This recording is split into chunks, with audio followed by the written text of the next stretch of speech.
주 예수 내 맘에 들어와 계신 후 변하여 새 사람 되고. 이 세상의 문제가 뭘까요?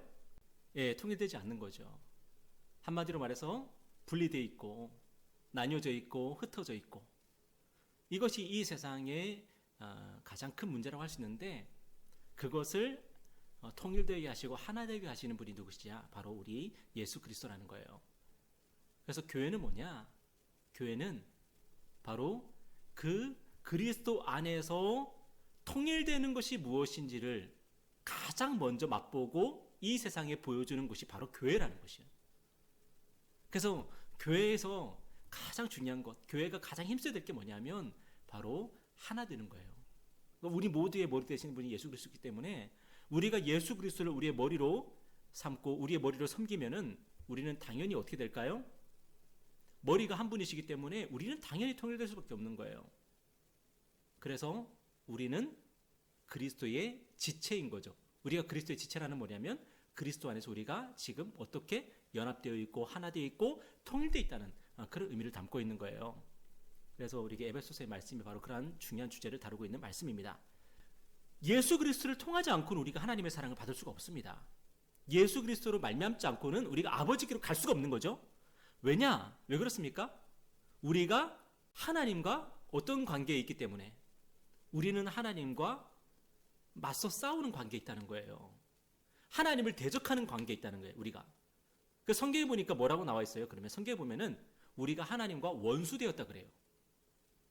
그러니까 여러분, 오늘도 우리의 생각, 우리가 하는 생각, 우리의 말, 우리의 행동, 이 모든 것들이 하나님의 진노를 불러일으키는 것들이라는 거죠.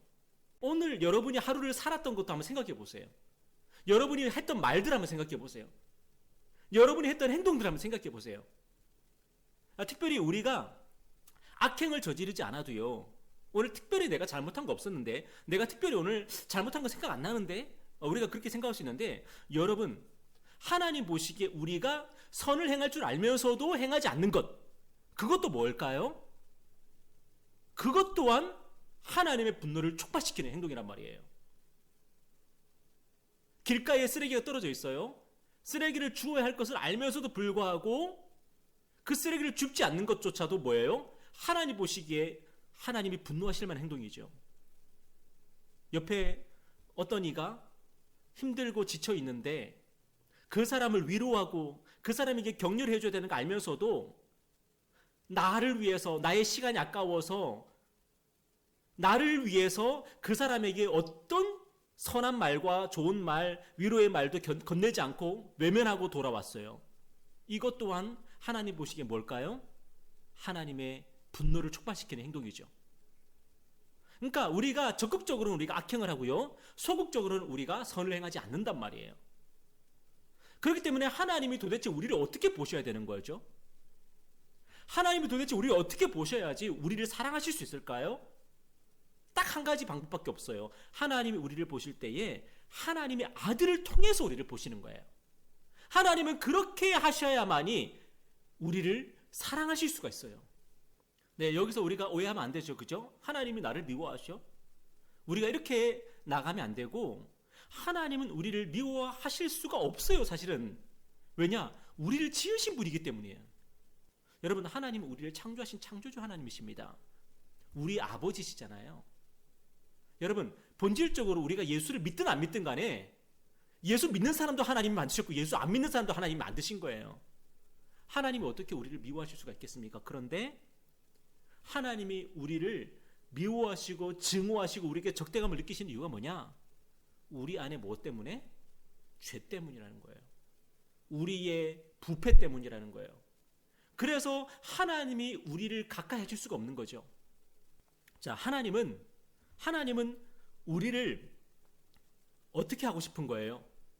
우리가 죄인이에요. 우리가 하나님과 분리되었어요. 우리가 하나님을 떠났어요.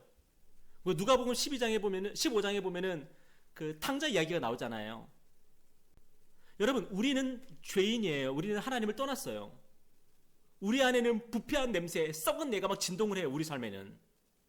그런데 하나님은 그런 우리를 버리고 싶을까요? 아니면 우리를 다시 우리와의 관계를 회복하고 싶을까요?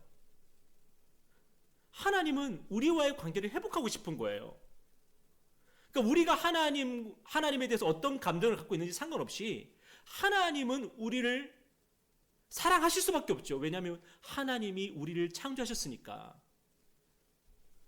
그래서 하나님은 우리에 대한 하나님의 진노를 거두기를 원하셨어요.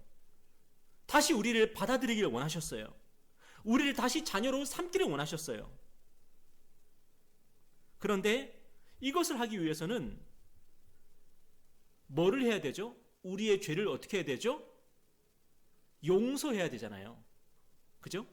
우리의 죄를 용서해야 되잖아요. 죄 사함, 죄 용서를 해야 되잖아요. 그러니까 우리의 죄를 용서해야지 우리를 다시 받아들일 거 아니에요? 그런데 용서를 위해서는 뭐가 필요해요? 죄값을 치르는 속량이라는 게 필요한 거예요. 문제는 뭐냐면 우리가 죄의 사함을 받으려면, 죄 용서를 받으려면 속량, 죄값을 치러야 돼요. 죄값을 지불을 해야 돼요. 그래야지 우리의 죄의 문제가 해결이 되는데, 왜냐하면 하나님이 본질적으로 공의로운 분이기 때문에 우리의 죄를 그냥 넘어가실 수가 없는 거죠. 이걸 성경에 보면은 간과하실 수 없다 그래요. 우리의 죄를 간과하실 수가 없는 거예요. 그냥 내버려 두고 에이 몰라 이렇게 하실 수가 없는 거예요. 우리는 어떻습니까? 우리는 불의에 대해서 그렇게 할 수 있어요. 우리는 불의한 일에 대해서, 죄에 대해서 우리는 그냥 에이 몰라, 에이 귀찮아 하면서 넘어갈 수 있어요. 근데 하나님은 죄에 대해서, 불의에 대해서 반드시 보복하셔야 되는 하나님이에요. 왜냐하면 우리 하나님은 온 우주의 심판주이시기 때문에 그래요. 공정하신, 공의로우신 심판주시기 때문에 우리의 죄에 대해서 그냥 넘어가실 수 없고 죄값을 치르게 해야 되는데, 문제는 뭐냐면 우리가 우리의 죄값을 우리의 능력으로, 우리의 힘으로 치를 수가 없는 거예요. 우리의 죄값을 하나님께 보상해 드릴 수가 없는 거예요. 누군가가 나에게 피해를 입히면 우리가 뭘 요구합니까? 보상해 달라 그러잖아요.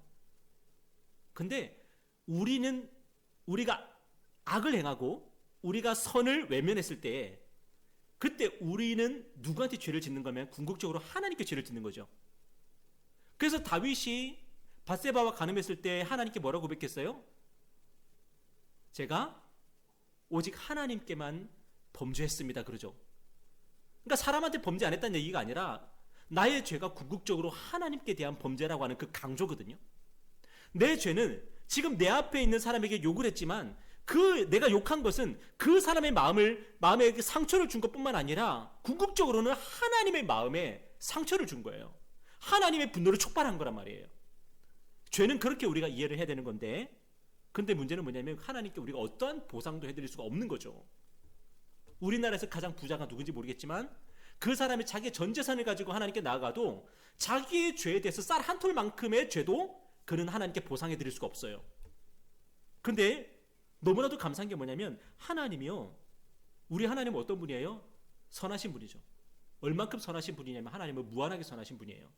하나님은 은혜로우신 분이에요. 근데 얼만큼 은혜로우신 분이냐면은 무한히 은혜로우신 분이에요. 그 하나님께서 우리의 죄를 어떻게 하신 거예요? 용서해 주셔요.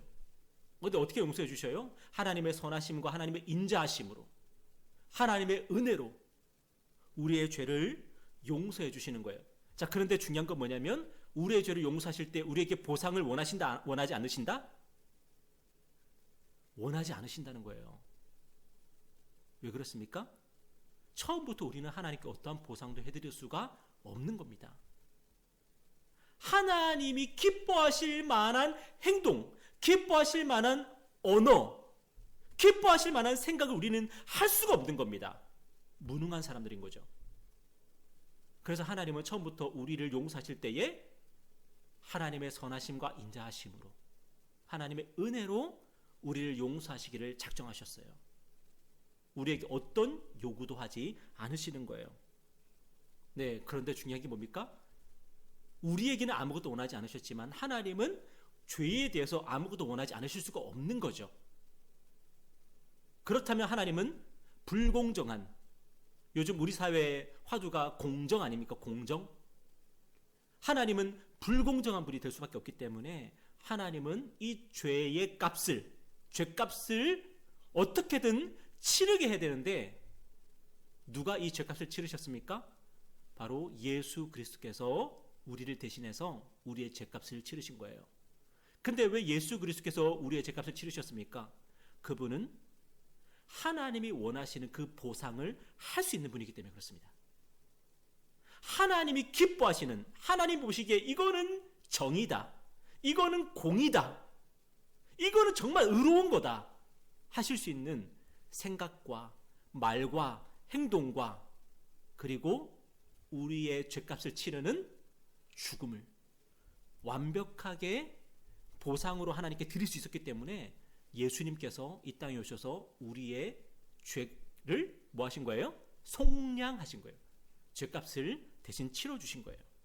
자, 이 모든 사실을 우리가 생각할 때에 여러분, 우리가 하나님의 은혜와 자비를 어떻게 해야 돼요? 얻어야 되죠. 그죠? 하나님의 은혜와 자비를 얻어야 되죠. 하나님이 그렇게 은혜로우신 분이고 그렇게 자비로우신 분이라면 우리는 그 은혜와 자비를 우리가 받아야 되지 않겠습니까? 그리고 나의 죄에 대한 하나님의 분노, 나의 죄에 대한 하나님의 진노를 어떻게든 누그러뜨리고 없애야 될 거 아닙니까? 이것을 위해서 우리는 무엇을 할 수 있죠? 내가 뭔가를 해서 하나님께 보상해 드리는 것이 아니라 우리 마음을 예수 그리스도의 고난과 죽으심에 우리의 마음을 고정시켜야 된다는 거예요. 그래서 우리가 하나님께 나아갈 때에 뭘 가지고 나가야 돼요? 하나님, 저는 하나님께 드릴 게 아무것도 없지만 나의 형제가 되어주시고 나의 진정한 친구가 되어주신, 그리고 나의 진정한 대제사장이 되어주시고 나의 진정한 희생제물이 되어주신 예수 그리스도의 그 피를 가지고 그의 공로를 가지고 제가 하나님께 나아갑니다. 이러면서 우리가 나가야 된다는 거예요. 그래서 우리가 예배를 드릴 때에 우리의 마음 전체가 무엇으로 가득해야 될까요? 예수 그리스도의 공로로, 예수 그리스도의 그 은혜로 우리의 마음이 가득 채워질 때에 그때 하나님께서 우리를 기뻐하시는 거죠. 우리 예배를 진정으로 받으시는 거예요. 그래서 우리가 구약에 보면은 하나님께서 제사를 받으실 때에 뭘 보시고 제사를 받으셔요? 그 온전한 제물을 보시잖아요. 그죠? 완전한 제물을 보시잖아요. 그래서 성경에 보면 그걸 뭐라고 표현하고 있습니까? 흠 없고 점 없는 어린 양. 그 완벽한 제물을 보시면서 이 예배를 기쁘게 받으시는 거 아닙니까? 우리가 하나님께 나아갈 때에 우리의 마음이 무엇으로 가득해야 돼요? 하나님 앞에서 완벽한 희생 제물 대신 예수 그리스도로 우리의 마음이 가득할 때에 하나님이 우리의 예배를 받으시는 거예요. 여러분, 성가대가 몇 명이냐 하나님 그거 안 보십니다. 예배 인원이 몇 명이냐 하나님이 결코 보지 않으십니다. 하나님 앞에 한 사람이 예배 드려도 하나님 앞에 예수 그리스도를 의지해서 나가면요, 하나님이 우리의 예배를 기쁘게 받으시는 거예요. 악한 마귀가 하는 일이 뭐죠?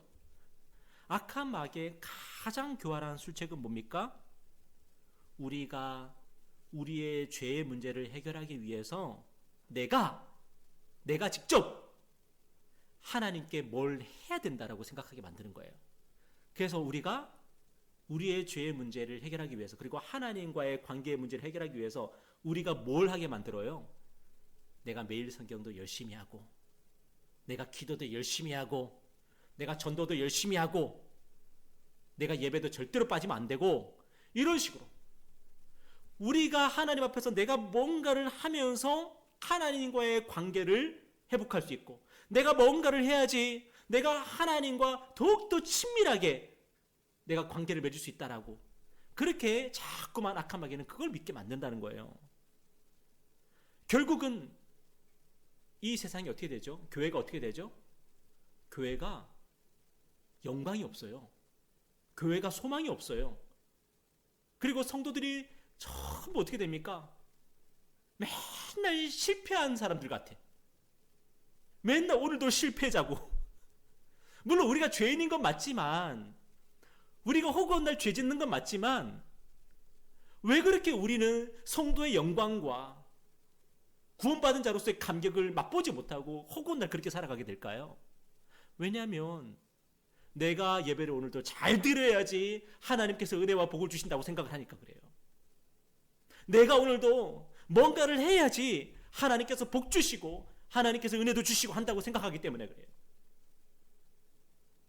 여러분, 그렇지 않죠, 그죠? 우리가 조금 전에도 우리가 나눴지만 하나님이 우리에게 원하시는 딱 한 가지가 뭐예요? 우리의 마음을 무엇으로 채우는 거? 예수 그리스도로 채우는 거예요. 우리가 누구 이름을 부르는 거? 예수 그리스도 이름을 부르는 거예요. 우리가 누구를 생각하는 거? 예수 그리스도를 생각하는 거예요. 그거 말고는 하나님의 복과 하나님의 은혜를 받아 누릴 수 있는 방법이 없다는 것입니다. 네, 그래서 오늘 이 땅에 많은 성도들이 신앙생활을 어떻게 하고 있죠? 그 하나님이 기뻐하시는 선한 일을 하기 위해서, 그 하나님이 기뻐하시는 공덕을 쌓기 위해서, 우리가 불교도도 아닌데, 우리가 불교 신자도 아닌데 마치 신앙생활을 뭐 하는 마음으로 해요? 삼천배하는 마음으로 하는 거예요. 신앙생활을 삼천배하는 마음으로. 하나님이 우리에게 원하시는 게 그런 걸까요? 우리 스스로를 괴롭게 하는 걸까요? 아니라는 겁니다. 이 사실을 깨닫고 하나님의 그 은혜의 복음을 선포했던 사람 중에 대표적인 사람이 바로 마틴 루터 아닙니까? 마틴 루터가요, 그 마음 가운데 구원의 확신이 없는 거예요. 구원받은 자로서의 감격이 없는 거예요. 어떻게 하면 내가 구원받을 수 있을까? 어떻게 하면 하나님 앞에 내가 정말 옳다함을, 하나님 앞에 바른 관계를 맺을 수가 있을까? 그거를 고민하면서 마틴 루터가 했던 게 뭐냐면은 중세 교회가 하라고 그렇게 숙제로, 과제로 내주었던 그 고행, 수행, 순례, 그런 것들을 하면서 자기 몸을 괴롭게 했던 거예요. 무릎으로 막 계단을 올라가고 금식하고. 여러분, 우리 가운데 금식을 잘할 수 있는 사람 아무도 없지 않습니까? 금식하고 무릎으로 기고 자기 몸을 학대해가면서, 그리고 어떤 도시의 성물 있지 않습니까? 그 예수님의 뭐다, 이건 예수님의 뭐다 하는 것들, 그 성물을 가가지고 거기서 기도도 드리고 그런 온갖 그런 것들을 했지만, 자기 몸을 힘들고 괴롭게 했지만 그 하나님의 그 용서, 죄 사함의 그 기쁨을 맛볼 수가 없었던 거예요. 그런데 마틴 루터가 성경을 읽으면서 뭘 발견했습니까? 오직 예수 그리스도를 믿는 믿음으로 말미암아 우리에게 용서와 은혜를 베푸시는 하나님을 성경을 통해서, 그 복음을 통해서 발견했던 거죠. 여러분, 신앙생활은 절대로 우리 스스로를 괴롭게 하는 게 아닙니다. 많은 사람들이 신앙생활을 어떻게 하냐면 나를 괴롭게 하면서 그것을 자기 공덕으로 쌓고 있어요. 그러면서 어떻게 해요? 나는 이렇게 괴롭게 신앙생활하고 있는데 쟤는 왜 저렇게 잘 먹고 잘 살고 있는 거야? 왜? 그러면서 질투하죠. 막, 야, 너는 왜 안 해? 너는 왜 안 해? 하면서 막 우리가 우리 스스로를 괴롭게 하는 신앙생활 하고요, 힘들게 하는 신앙생활 하면 결국 그게 나의 공로가 되고 나의 의가 돼서 다른 사람을 비난하고 정죄하는 신앙생활을 할 수밖에 없는 거예요. 결국은 우리는 하나님의 용서와 하나님의 은혜를 맛보지를 못하면서 신앙생활을 하게 되죠. 우리 스스로를 괴롭게 하는 게 아니라 예수께서 나를 위해서 고난을 받으셨다는 그 사실을 믿는 믿음으로 우리는 살아가는 거예요. 예수님이 저와 여러분을 위해서 괴로움을 당하셨습니다. 예수님이 저와 여러분을 위해서 고난을 당하셨습니다. 하나님은 바로 그것으로 말미암아 우리에게 죄 사함과 죄 용서와 은혜를, 구원의 은혜를 우리 가운데 베풀어 주신 거죠. 하나님은 무한한 선하심으로, 자비로 우리를 대하십니다. 그죠? 그러니까 결국은 우리가 이 땅을 살아가면서 믿음으로 살아가는 것, 그리고 믿음으로 살아가는 법을 배우는 게 뭘까요? 신앙 성장이라는 게 뭐죠? 기도 잘하는 게 신앙 성장입니까? 예배 잘 드리는 게 신앙 성장입니까? 내가 기도를 그럴싸하게 잘하고 내가 성경 지식을 많이 가지게 되고 내가 교회에서 청소하고 여러 가지 봉사하는 일들을 능수능란하게 잘하고 그것을 신앙 성장이라고 생각하기 때문에 사람들이 실패하는 거예요.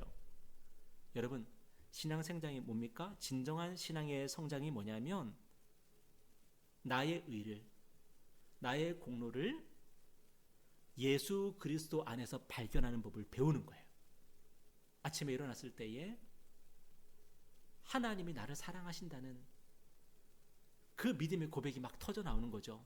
그런데 내 눈에는 눈곱으로 가득하고 나는 오늘도 하나님을 기쁘시게 할 만한 것 아무것도 안 했어요.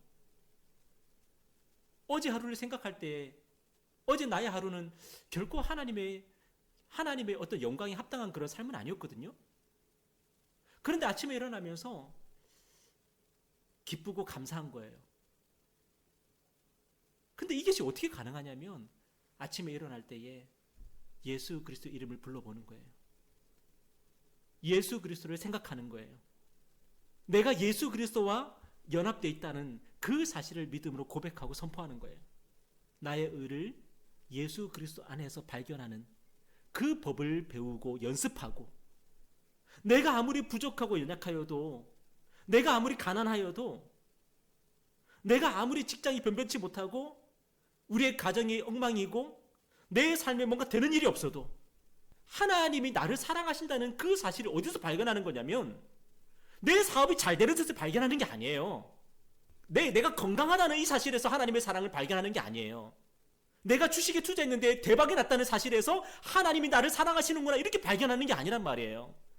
나는 실패했는데 나는 오늘도 내 삶은 엉망이었지만 나는 하나도 되는 게 없었지만 예수 그리스도를 바라보면서 하나님이 그리스도 안에서 나를 오늘도 인정하시고 나를 사랑하시고 나를 축복하시고 하늘의 영원한 집을 나를 위해서 준비하고 계시다는 그 사실을 믿는 거예요. 내 삶의 모든 것을 누구 안에서 해석하는 거예요? 그리스도 안에서 해석하고 나를 누구 안에서 발견하는 거예요? 그리스도 안에서 발견하고 나의 성공과 실패를 누구 안에서 해석하는 거예요? 그리스도 안에서 해석을 하는 거예요. 그래서 사도 바울이 뭐라고 고백했죠? 이 세상 어떤 피조물이라도 그리스도 안에 있는 하나님의 사랑에서 우리를 끊을 수 없으리라. 내가 아무리 뭘 잘해도요, 어이쿠 내가 너한테 이거 갚아줘야 되겠네? 그렇게 할 수가 없다는 거예요. 오직 믿음뿐입니다. 예수 그리스도 안에 있는 믿음으로 우리가 살아갈 때에 하나님이 우리에게 뭐 하신다? 보상하시는 거예요. 그래서 우리 히브리서 말씀 우리 마지막으로 생각하면서 우리 마치겠습니다. 믿음이 없이는 기쁘시게 못하나니. 그죠? 하나님께 나아가는 자는 어떻게 나가야 돼요? 그가 계신 것과 상을 주시는 것을 믿어야 되죠? 이게 뭐냐면 바로 내가 오늘도 예수 그리스도를 믿는 믿음으로 살았을 때에 하나님은 우리에게 뭐를 주십니까? 보상해 주십니다. 보상을 해 주십니다. 여러분, 예수 그리스도 안에서 하나님의 복을 받아 누리십시오. 하나님의 은혜를 여러분 받아 누리십시오. 어떠한 상황, 어떠한 형편 속에서도 내가 그리스도 안에 있다는 이 사실을 선포하십시오. 여러분, 그래야 할 때에 하나님의 은혜를 맛보고 하나님의 놀라우신 축복을 맛보며 살아갈 줄 믿습니다. 우리 오늘 기도하겠습니다.